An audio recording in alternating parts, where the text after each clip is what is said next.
Knock, knock. Can I come in? Yes, you can. Hi, I'm Elaine Garcia. I'm the registered dietitian here at this nursing home, and I just wanted to come in and talk about Homer. I see that he's sleeping. Is that okay if I come and talk to you? Sure, Y- I'm his wife. You're his wife? Okay. And I saw that I have permission to discuss health information about your husband to you. There's just some things that that doctor wanted me to talk about with you guys. First off, I just have some questions. Um, how has he talked to you about how he was tolerating the tube feeding? He told me he doesn't like it. He's been feeling full and, not feeling good with it and, Full loaded and yeah, stuff like bloated that? and that. Yeah. Okay, alright. And when did this start happening? Was it just because of the tube feeding or? Yeah, just when he started the tube feeding, that's the way he's been feeling. And when a man's grouchy, it's not the greatest. Definitely, definitely.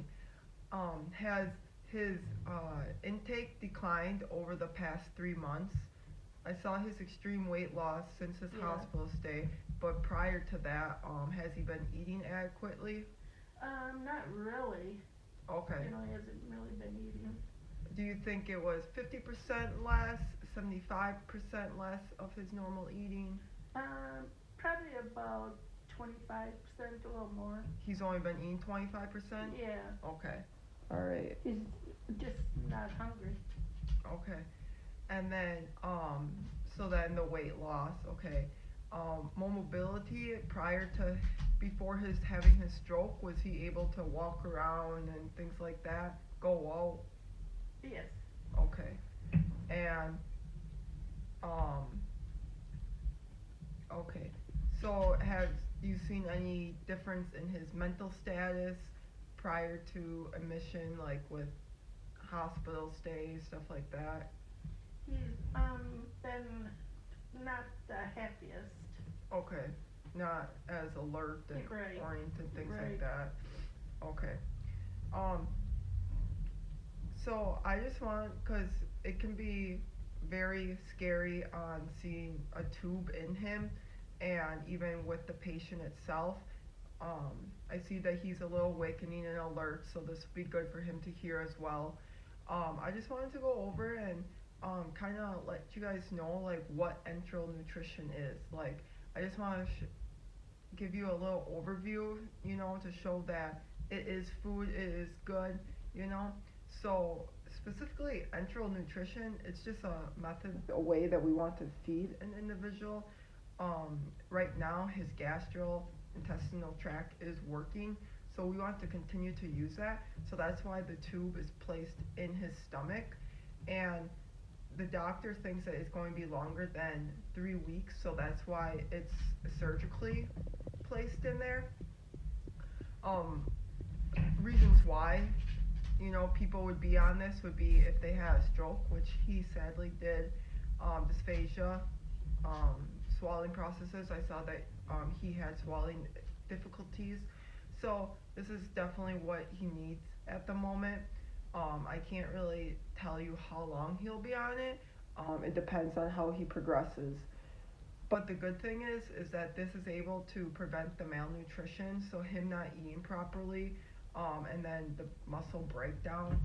If he doesn't eat, there's tons of muscle breakdown with the protein, things like that.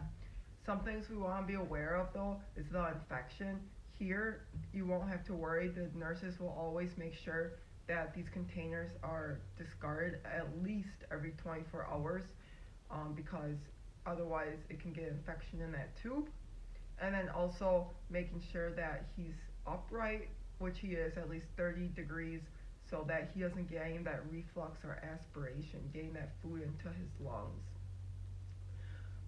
Kind of like you had mentioned, the symptoms he had abdominal blowing. Other ones to watch out for: cramps, nausea, diarrhea, constipation. Because of that, I'm going to change um, his order and decrease his rate.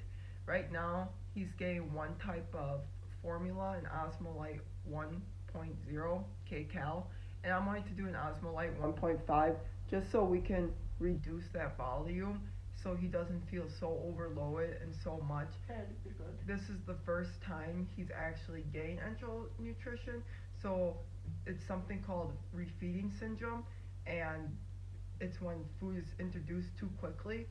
I'm actually going to not give, I'm going to reduce his rate even more so we can slowly introduce this food to him because it's kind of a shock, even though we're using the stomach, excuse me. It can throw off those electrolytes, and it can cause serious problems like seizure, heart failure, and comas. And it also can be very deadly if the body goes into shock in that. The picture right here, as I'm showing you, is just showing that the tube is going directly into the stomach. Nothing, very invasive at all. It's very just clear cut, and we didn't cut anything. And it can be healed up very quickly once the tube is removed, so there's no worries there.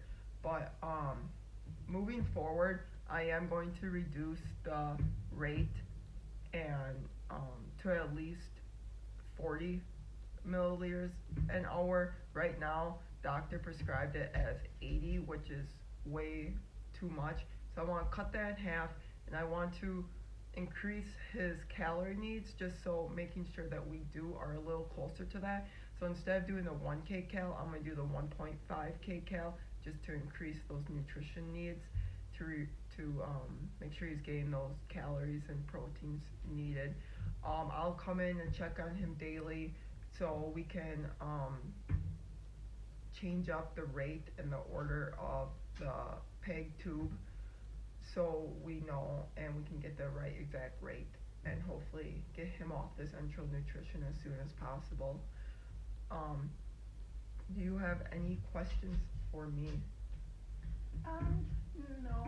It's just that I know he wants to get out of it as soon as possible.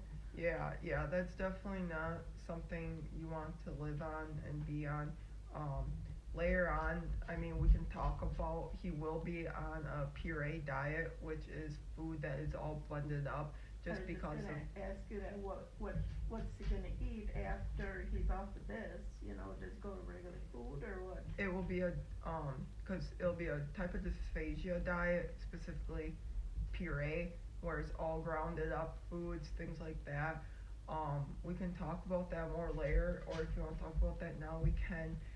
It's just pretty much you're pureeing, like in a blender, all the foods. There's ways that there's some foods that can't be blended, like steak, anything that's high fibrous with strings, things like that, because that can cause choking as well. So like beef, that's easy to be grounded up eggs.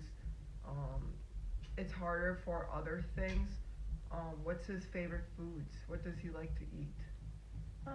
He likes to eat hamburgers, really anything he eats, Okay.